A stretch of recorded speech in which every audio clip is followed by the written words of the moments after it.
Going on? We're so excited to be here on the Monday wrap up after this long weekend, Easter weekend. I'm not sure how many of you actually had games, but some of the tournaments around here were Friday and Saturday instead of Saturday and Sunday. But Duke Baxter, Steve Nicorak at Zone Sports Academy. We have a really cool lineup of topics. We're going to talk base running. We're going to talk about weekend recaps. We're going to talk about some of the challenge that we had as coaches this week. So, Coach Steve, what do you got for us? Yeah, looking forward to it. We kind of mapped out the next couple of weeks. As always, like I mentioned last Monday, love doing the weekend recap. It's fresh on our mind from the previous couple of days. Hopefully we get a lot of questions and comments coming from you guys. I know today our goal is to start with base running and how we can incorporate that into practice. Yeah, awesome. So one of the first things that we're going to talk about is, Steve says this a lot. He's over the last few weeks about when to add base running. Coach Steve, do you want to talk a little bit about when is a good time to add base running? I know a lot of people run base running at the end, almost as if things weren't done well, they have them run. But when is a good time to mix base running into the daily routine? I personally like doing it right after the dynamic warm-up. Right, as soon as the kids get loose, their legs get hot. I like doing base running then. I think sometimes when we push base running off until the end, it makes it seem not as important as the other maybe position-specific training or batting practice. But I think for a lot of you coaches out there, you realize how important base running is. So I personally like doing it early, right in the beginning of practice, just before you go into your position fundamentals. You'll see through a couple of our diagrams today in one of the videos we're going to show you. When we do base running circuits, it's not necessarily one person running at a time. We try to get it going so we have 12 kids all doing something all at once. And I think Coach Duke's going to show a little diagram now of a sample base running circuit and how you can incorporate that into practice. But personally, I like doing it early on. Yeah.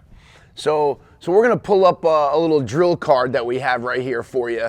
And it might be a little bit hard to read or see, but I tried the best I could since some of the base runners are all over the place on here. But we're using 5 base runners at a time.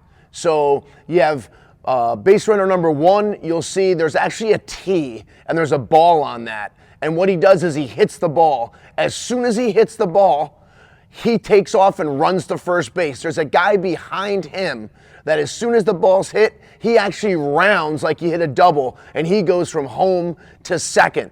So if you look at the next guy, once runner 1 goes from home to first, he's now at first base. The guy that was behind him, runner 2, is now at second base. So when the next batter hits, they'll do the same thing. One will run through first, one will run through second. The guy that's on first is going first to third on the hit. The guy that's on second is going second to home on the hit. So the guy on third base, the third base coach, is giving signs, whether he wants to bring them in, whether he wants them to stop. So it's a good way for him the guy on first base, he's bringing third. The guy on second base, he's bringing home. And then there's a guy, the last runner is on third base. So depending on what the ball does, when the guy hits the ball, if he hits it on the ground, he just takes off home. If he hits it in the air, he'll actually go back, tag, and then go home. So it's a great way to get 5 runners going at the same exact time. So it's a really fun way. The kids have a good time. As coaches, you can kind of walk around. So everybody's really reading the ball off the bat and then taking off running. So you can spend just 5 minutes on that. The kids will be gassed because they're constantly running somewhere, whether they're going home to first, whether they're going home to second, whether they're going first to third, second to third, or tagging up and going home. So that was just a small little drill card that we have right there for you. So if you like it, give it a thumbs up. We'll make a link and we'll actually put it into the comments so you guys can just copy this and use it in practice. You can probably just take a screenshot of it as well. And I'll try to make sure that on Tuesday in practice, we'll run the same exact drill. I'll videotape it and then we'll have it for you guys. So that's just a fun way to work base running and to mix that into your routine. So yeah, before I head into the video that I want to show, Coach Adams got a good question. I have some players, when they're getting their lead at second, they take 2 steps back towards center field before going towards third. Is that correct? Their coach last year taught them this. I personally don't like when players get too deep And what coach is talking about, like they get out to their lead and then they work backwards. And you'll hear some coaches talk about creating a better angle around third base. But what we're doing when we go deeper like that and we work out, towards the shortstop, we're actually making our path to third base a little bit longer. We're no longer running in a straight line from second to third. We're backing up, creating it a longer distance. I do like it a little bit with 2 outs. With 2 outs, maybe backing up a step or two, just because we really are going to cheat and try to score from second to home. But with no outs or 1 out, I like to be straight in line. Maybe 1 step back at most. But a lot of kids like to drift way back, and they got the shortstop in their back pocket. I'm not a big fan of that. And I also think that when you bring yourself back like that, you're no longer. It makes it much harder to read the ball in the dirt. Right, that dirt ball read now, like Steve said, you're much further away, so your angle to third base is probably 3 or 4 more steps that you're going to have to take to actually steal that base. So getting in a straight line, getting real close to the line, is what I like, because we're looking to take that bag as much as possible, and we want to be as the distance to be as short as possible. Yeah, so definitely. I agree 100%. Dom, can we show a quick video of one of our base running drills on dirt ball reads? Duke just mentioned it. In this video, we're going to work on dirt ball reads. We have 3 bases, we have 3 players, we have a coach on the mound. We're going to get into our regular lead. Then we're going to, as we're taking our secondary lead, our eyes are going to focus on the flight of the baseball. If it hits the bucket or goes behind it, we're going to go back to the bag. If it bounces in front of the plate, we're going to take off run. This is a great way to take an extra base. And here's how we practice that and simulate that. Okay, guys, heels on. Wait till you touch the rubber. Boom. Right, left, shuffle, shuffle. Here we are. Read the flight of the baseball. Shuffle, shuffle, go. Nice. Good job. Good. Here we go. Go again. Heels on the pitch. So the one thing you guys will notice there is we have 3 bases and they're kind of staggered. So the reason why we like doing that is we get 3 kids doing the exact same drill at once instead of just 1 kid lining up at the base. And what we'll do is if you don't have enough bases, we'll actually use cones, but we'll set up 3 cones at first, we'll set up 3 cones at second, and then 3 cones at third. So now there's 9 kids running, doing the same drill. You can have them all work on dirt ball reads. You can have the station at first base, maybe work on just straight steals. The group at second's working on dirt ball reads, and the group at third is working on either tagging up or maybe, again, reading a dirt ball read, maybe a pass ball. But love doing that drill, love setting up as many stations as possible, and we stagger them so that each kid is getting out to a little bit further of a distance. The further back they are, the further off the bag they are, so they're able to see that ball as it's crossing home plate, right? Their secondary lead, they're timing it up with a shuffle. Their feet should be hitting the ground as that ball is crossing home plate, and they should have good momentum heading in towards second. But if the catcher sticks it, we get our secondary, we go back to the base. If we read that down angle and it's getting ready to hit the dirt on their second shuffle, they're taking off right away, and they're going to put the pressure on the catcher at that point to make a pick, make a block, stand up, and then throw them out at second base. So just a good visual for you guys on the way we like to break down our base running circuits, and that was just one brief example in one of our courses on dirt ball reads. I like what Coach Mike says. You don't have to be fast to be a good base runner. Heard that this weekend. I guess running on the appeal is the new fad. For years when I played, it was the same thing. I was a 7.0 runner, 60. I wasn't really fast, but the anticipation of a ball in the dirt, the anticipation of making good vaults to where you can take the extra base, the anticipation of recognizing and reading the ball, to where maybe the outfielder's going towards his glove side away from the base and you're able to take the extra bag. So I think being an aggressive runner, anticipating what could be next, I think that's what, reading the signs at second base. Oh, you see a changeup or a curveball's coming. Well, that's a good time to steal a base. It's looking at all the other parts of the game that can help you be a good base runner, but you have to have good leads, have good secondary leads, anticipate what's next, and take advantage of all the opportunities you can. Yeah, I was just going to say that. Knowing the count, I think, is huge as a base runner. Anticipating what pitch is going to get thrown, in an 0-2 count, if I'm running on first base, there's a really, really good chance that this is going to be some sort of an off-speed pitch in the dirt. So I'm really cheating at that point, anticipating that ball hitting the ground, and I'm going to try to take a good strong secondary and hopefully get a good dirt ball read and take second. But that's one thing that I think you guys can steal a lot of bases and really take advantage of maybe a catcher that doesn't block well, or one of those lazy catchers that likes to pick everything. We can be really aggressive on dirt ball reads, and it's something we always try to do, out the field, and we try to get our guys fired up when we get a good dirt ball read.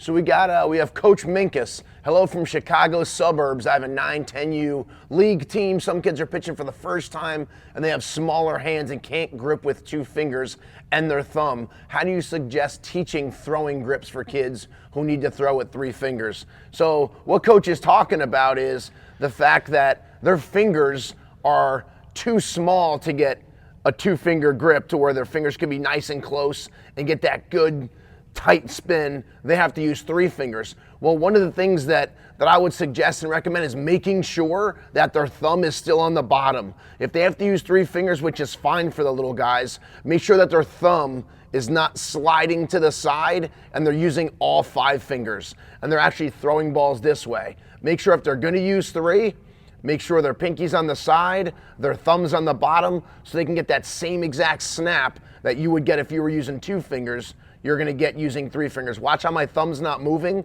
on these 2 different grips.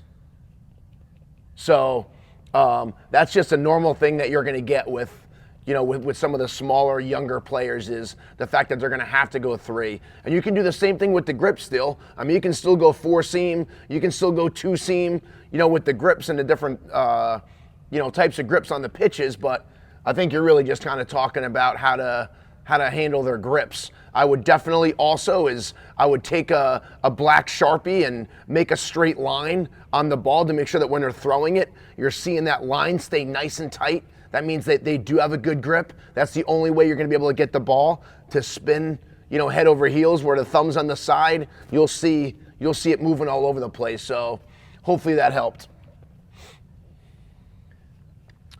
Let's see. Coach Brett, are they having issues when using a 4-seam or 3-finger changeup? Those are generally my go-to for teaching pitchers because it has has so many touch points. Yeah, that's good comment there, Brett. That's exactly what Coach Duke was just talking about right there. Nice. So I wanted to talk a little bit about, since we're talking about base running, one of the situations that we kind of came up against on Tuesday is we had a scrimmage, and the team that we were playing definitely had some better athletes than we had. And, we've been working on pickoffs, we've been working on base running, but they had some fast guys that were really aggressive on the bases. Like the runner on second base is a little bit less than halfway. And we had a runner on third. So we had runners on second and third. The guy in the middle was like really going far. And we do have pickoffs, to second base with the leg over, with the daylight play. But with the runner on third, our guys were we've never been in that situation before, so we weren't really sure what to do. So, we put a play on as soon as the game was over. It worked awesome, but the reason why I'm saying this is because you guys have to make sure that you're continuously working on base running, working on pickoffs, teaching your players how to keep those runners close, what it really means, because it was only our second game of the season. It was a scrimmage. We've only played 1 game and it was a scrimmage, but we didn't have that situation before. So our shortstop, who knows kind of how to keep them close and how to work on pickoffs, we never had a runner on second and third. So it was like one coach is yelling, hey, hold them on. Another coach is yelling, no, you don't hold them on because there's a runner on third, So it was like there was a lot of stuff going on to that shortstop. So actually, since it was a scrimmage, I actually ran out to the field, got behind him, and was kind of talking to him and kind of maneuvering him around what we wanted him to do. So I think especially in a scrimmage situation, it really made them understand what we were doing, instead of just yelling things that they're really not too sure of at 11 years old, because it's the first time they've even been in that situation, really slowing it down for them, getting them to understand what we're trying to do and why we're trying to do it. Yeah. That's the main reason why I love running simulated games at practice. Whether it's a coach pitch scrimmage or you get a kid on the mound, but coaches being able to spread out around the field and really just get in their ear and stand right behind them and kind of guide them and talk them through situations. Because like Duke said, you get 3 or 4 coaches all yelling different things from the dugout. You know, it's almost like they're playing a video game. The kids get confused. They're not sure what to do, who to listen to. You know, they've probably got their parents yelling from the stands as well. So the more we can really get on the field and, you know, stop the game, walk them through situations and really explain it and explain the situation and what we're trying to do, where we're trying to cover, where we're backing up. You know, and then I love asking the question, what are you thinking right here? Right, in this situation, what's going on in your head? Because you'll get some funny answers. Kids will either know what they're doing or maybe be thinking the complete opposite of what you as a coach are thinking. So I think the more communication you can have at practice and make it a conversation. Don't make it you know, coaches barking out the rules or what the players are supposed to do, but talk to them. Ask them, you know, what are you thinking right here? Where are you trying to go? You know, with this batter up in this situation, what are you going to do when the ball's hit to you? You'll get some really good answers, and I think it's a really good way to teach your players about those situations. Coach Merrill, I saw a video on jump lead steals. Are you familiar, and what are your thoughts? I'm not really too familiar with the jump leads. I have seen some guys, I have seen some coaches talking about in college. It's almost like instead of their vaults, they're taking their lead almost like as a position player would almost like hop into position to get ready to field the ground ball, you know, as a prep step. They're doing it almost like their prep leads are almost the same exact way. It's almost like they're getting their bodies ready to move, so they hop and then they explode either forwards or backwards. But I'm not really I don't know enough about it to say I like it or not. It's definitely interesting. I think it's a newer approach, but we could definitely look into it a little bit more. Yeah. I think that they do that a lot too when they have a good idea of what the pitcher's tendencies are in terms of how long they come set for, you know, whether they come set and it's a 1 second hold, it's a 2 second hold, and they try to almost cheat and jump the pitcher in that way. But again, at the youth ages, it's a little bit tough, you know, because half the time these kids are balking, they hold the ball forever. The one thing I will say is when players are taking their lead, we want to make sure we get off the bag fast. So many kids, they go out to their lead, and I'll just try to demonstrate it here. When they go out to take their lead, you know, they'll be on the bag, they'll get their sign from their coach, and they'll do one of these really slow, and they'll come off the bag almost like slow motion. But if that pitcher, you know, comes set and really quickly tries to pick us off, we're going to be in trouble there. So what we always do is, you know, our heels are on the corner, we're getting our sign from our third base coach, and we teach our players to get out to their lead nice and quick because we want to make sure we're set.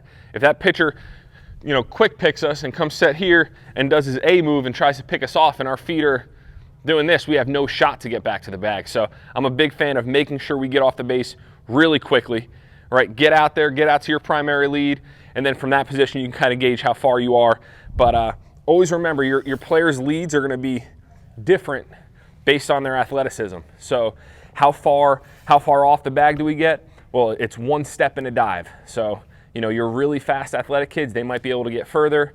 Your not so athletic kids, they're not going to get as far, but making sure that they're 1 step in a dive back into the bag. And that's one drill I love doing at practice. I have the kids all take their lead from, you know, maybe the left field foul line. And then when I say back, they all dive back to the bag. Some kids will be 2.5, 3 feet past the foul line, which means they can get way further, right? They have no real idea or perception on how far off the base they are. They don't want to get picked off.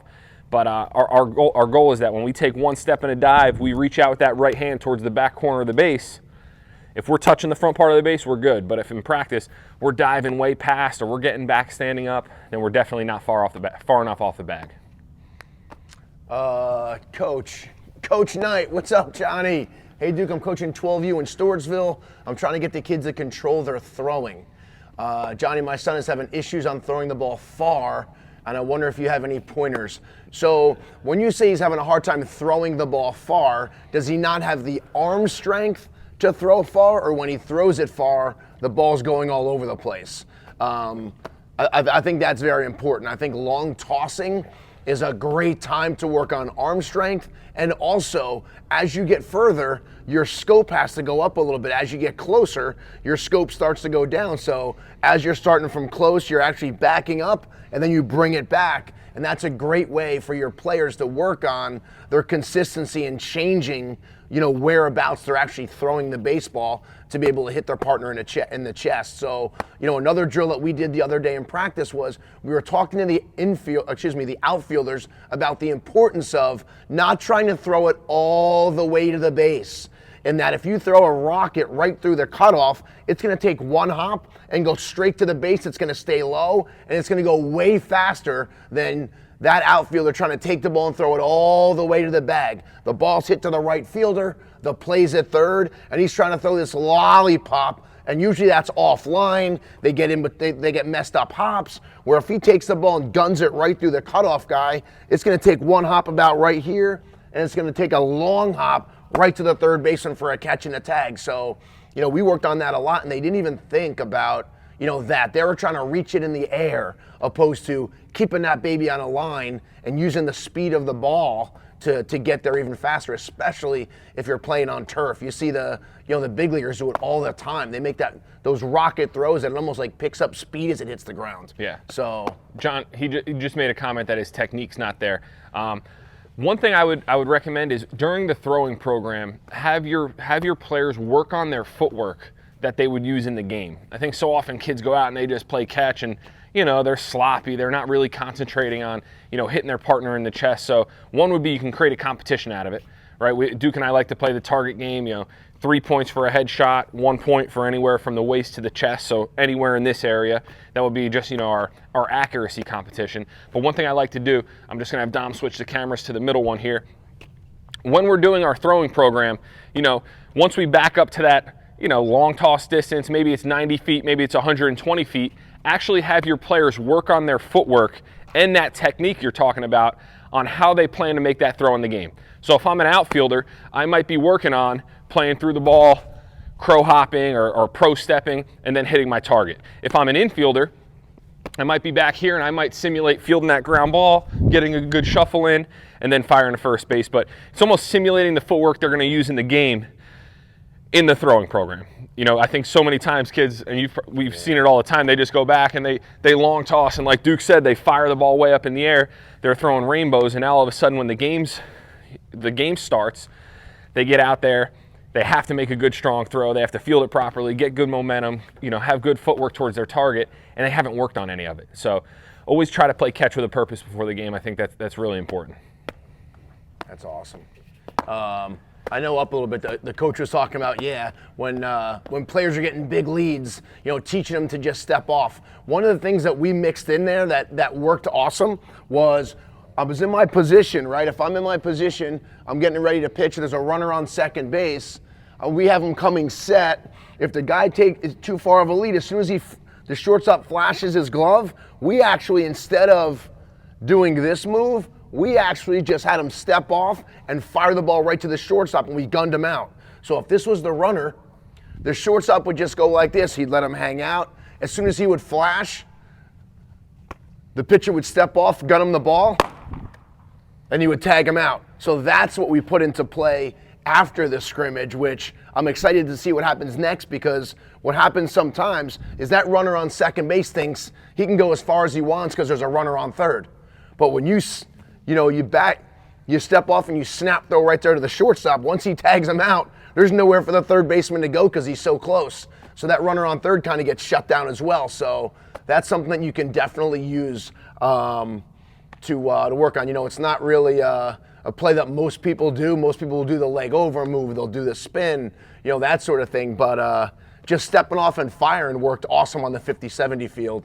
And I think that could really help keep some of those guys close. And you can do the same exact thing with a runner on third base. He gets too far, third baseman just flashes. Right when he flashes, you step off, you snap throw, and so hopefully you guys can add that into your the repertoire of pickoffs. Yeah.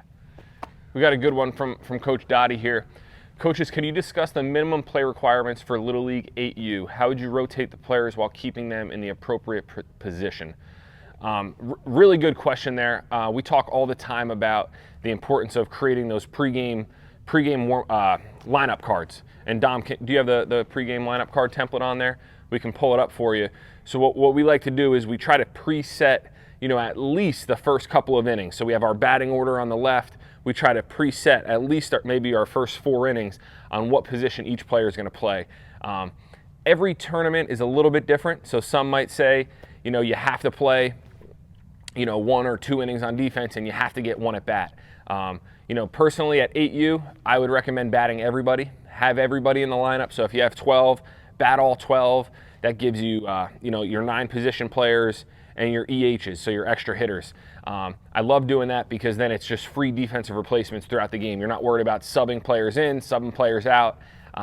It gives you a lot of freedom as a coach on kind of shuffling from inning to inning. Bounce kids all over the place, have kids play multiple positions.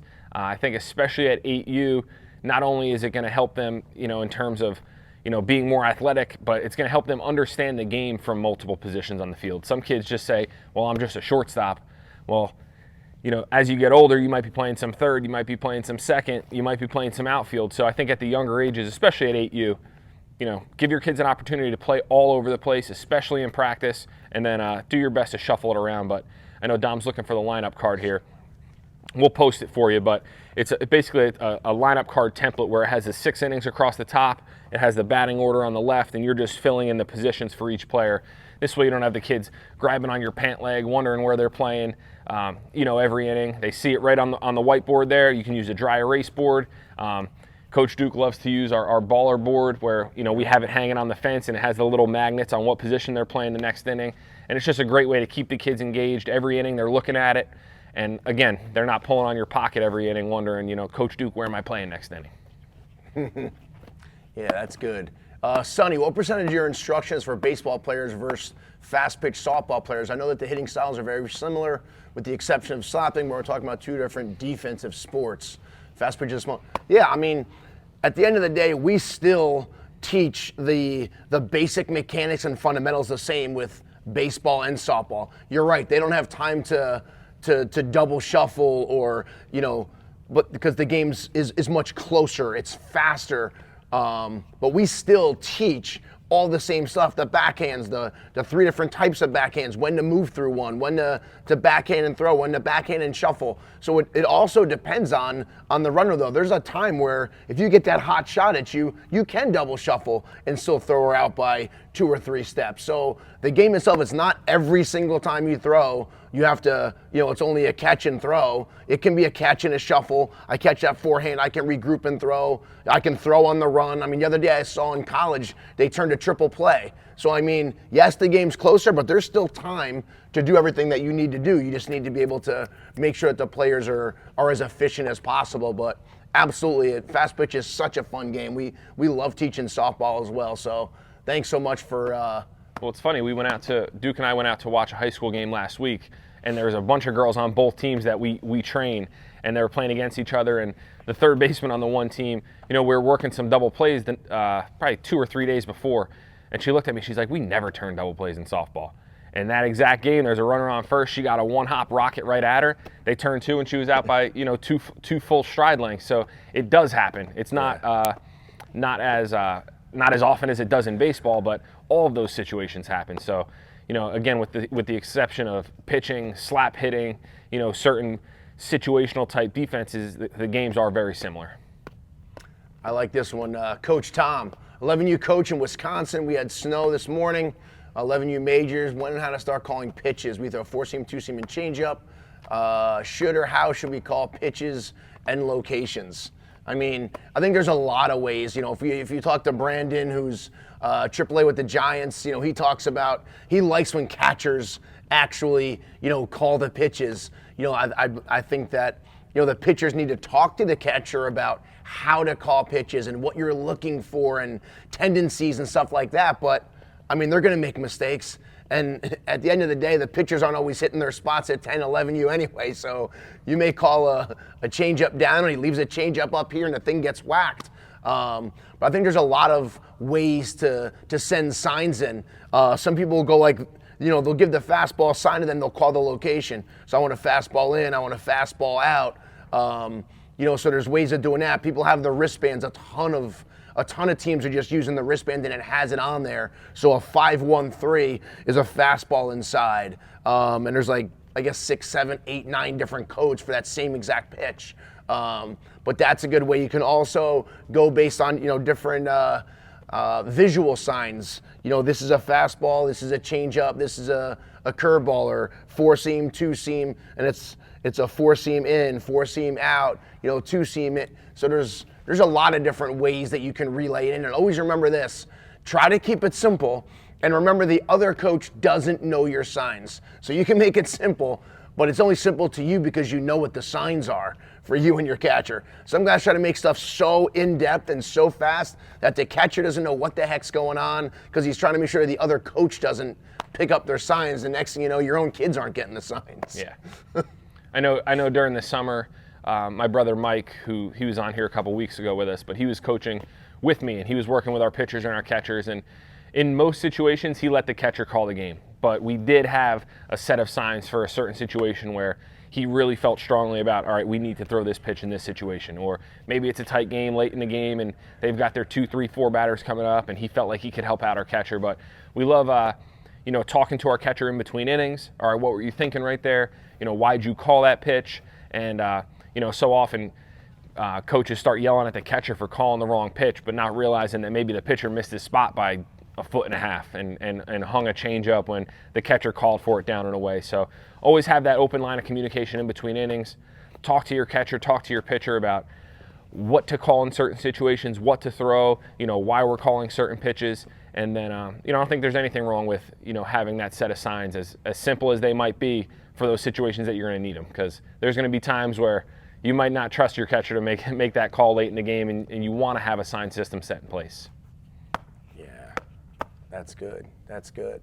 So did anything else crazy? What else? Was there anything else this weekend or this week that kind of stuck out as, man, that's something that we have to work on? Or, I know it happened to us a couple times of just, being able to work on something, and we've worked on something, but then all of a sudden in the game, when the situation happens, or you're taking your right fielder and putting him into second base and it's more of their secondary position, that things start to be like, man, we worked on it, but we didn't give them enough reps in that position to really get their handle on it. I think that was challenging for us, because I was writing notes and it was more the secondary guys that didn't know, but it's like, man, we have to make sure we're working on it enough so that when we do make that move in the game, that we can still kind of get the job done. Yeah, and that just brings me back to the point from before, bouncing kids all over the place, not just teaching, just the handful of pitchers that pitch most frequently how to back up bases, but teaching everyone, because everybody's going to be in that situation at some point,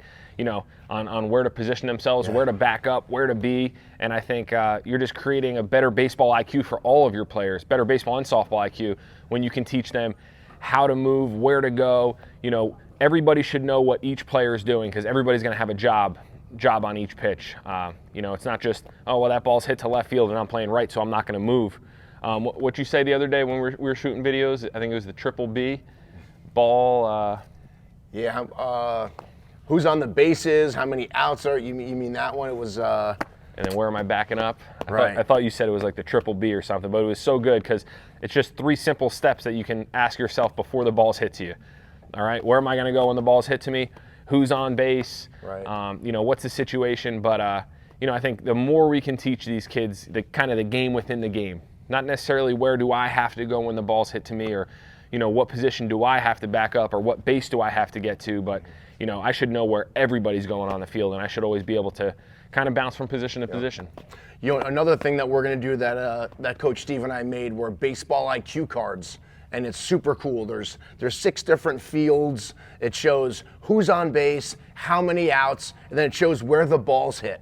And what the players have to do is they then have to go onto that, and they have to draw lines on every single position player. Where do they go on that play? And the great part about that is you'll then know who the guys are that don't really know what's going on or where we're supposed to be. So we have like a master, like an answer sheet, and then we have just blank ones. So yesterday I made like two different ones, one for all of our different bunt coverages, and then one for pickoffs. So when I say 5-1 with a runner on second, what does it mean? And then everybody has to kind of go through so we know Do they know the signs? Do they not know the signs? Do they know where they're going? Do they not know where they're going? So those baseball IQ cards are super cool, super fun, and it's just, especially on a rainy day, or you don't have practice. You're like, hey guys, I'm going to send you a little test. Fill it out, bring it back, and it's a fun way to. It kind of helps with practice as well. So. Any recommendations for getting the kids to hustle between on or off the innings, on or off in between innings? I know Coach Steve did something with his team. I think when they were 13U, he had the guys sprint on the field and he timed them, and then he had them sprint off the field and he timed them. And I don't know if he took it just from center field or the slowest guy, but he knew how long it should take for the kids when that inning was over to get back in the dugout. If they weren't in the dugout in, say, 10 seconds, well, then that person was then sitting the next inning. So as soon as that third out happened, these guys were flying in.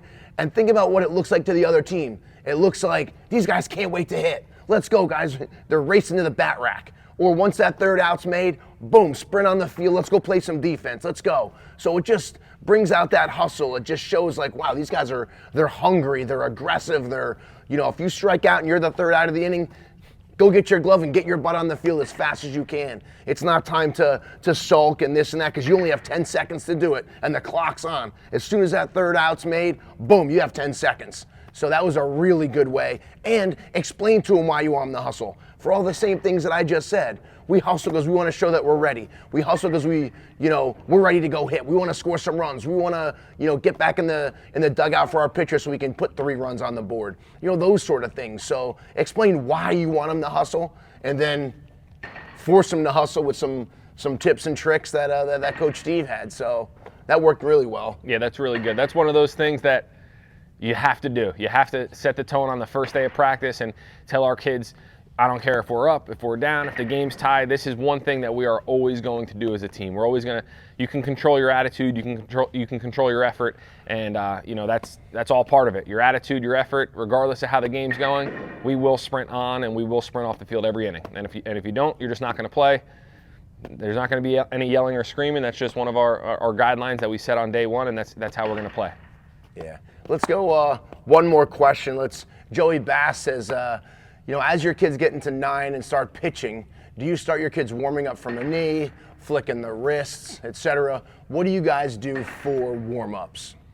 Yeah, Joey, that's a good one. I think, whether it's in our class or with our teams, we always have a sample throwing program that we follow. It's usually timed. As we get going into the season, the kids kind of run it themselves. For the really younger players, we don't mind going down on a knee just to teach them about the 4-seam grip and making sure they're getting that good 4-seam rotation on the ball. But what we'll do is, if we start out on a knee, Dom, I'm going to have you switch to the middle camera. If we start out on a knee, we're going to go right knee down. And when he's talking about wrist flicks, that's just making sure we get a good 4-seam grip, and we're working on getting that good 4-seam rotation on the ball. We're getting good backspin on it, because you'll see kids, they're going to drop their arms, they throw from up top, and the balls are sliding all over the place, sliding and cutting. From there, we'll back up, about 15, 20 feet away, and we'll just do our stationary throws where all 10 of my toes are facing forward, and we call these figure 8s. So we'll rock left, rock right, and then throw. Love that one. From there, we'll back up another 5, 10 feet, and we'll do our rockers. So we'll rock forward, rock back, and then throw. After that, we'll back up. It'll be our regular step and throw. We'll back up even further. We'll add in a shuffle. And then, like I mentioned earlier in the show, we'll have our position players work on their actual fundamentals. So infielders, they'll work on their left foot timing, stepping through, shuffling, and firing to first. We'll have our outfielders, whether it's toss the ball up and they play through with a pro step, or maybe they bounce it in front of them and they play through it this way. We'll do those. A lot of times we'll add in tags for our infielders. So they're playing catch. The other person's catching and tagging. We can do cuts and relays where they actually catch it, turn, and simulate making a throw in the opposite direction. There's really no right or wrong way to do it, but it's just getting creative and adding all those pieces. We like doing the one-hop tags. We like doing the cuts and relays. For pitchers specifically, I think that, breaking them down maybe on a one knee, maybe actually going through a flat ground bullpen, but touching on all their grips. So touching on the 2-seam grip, the 4-seam grip, making sure that when they're long tossing, they're adding in change up. I think all that's important just to teach them to get a good feel for each of their pitches. But Joey, I think it's an awesome question, man. So listen, I hope everybody had a blast. You know, I know Joey Bass is always asking for some swag, and Coach Sonny, look at the new hats Coach Steve made them. They're pretty sick, right? They got the patch, got the leather patch on them. They're not for sale yet, but they're going to be dropped soon. They will. We got to figure out a manufacturer. We got to figure out where we're getting them. But man, these things are pretty smooth. So give us a thumbs up. Give us some heart shares. Hope you enjoyed the episode. Make sure that you keep on adding questions that you have. Add them in the comments. You know, we're every week we go back through, and that's what kind of drives us for new videos, for next week's talk. So hopefully you guys all realize that no questions go unanswered. We try to answer everything. So Duke Baxter, Steve Nicorak at Zone Sports Academy, dominate the diamond. Go out there and dominate the week. Have fun this week. Thank you, guys.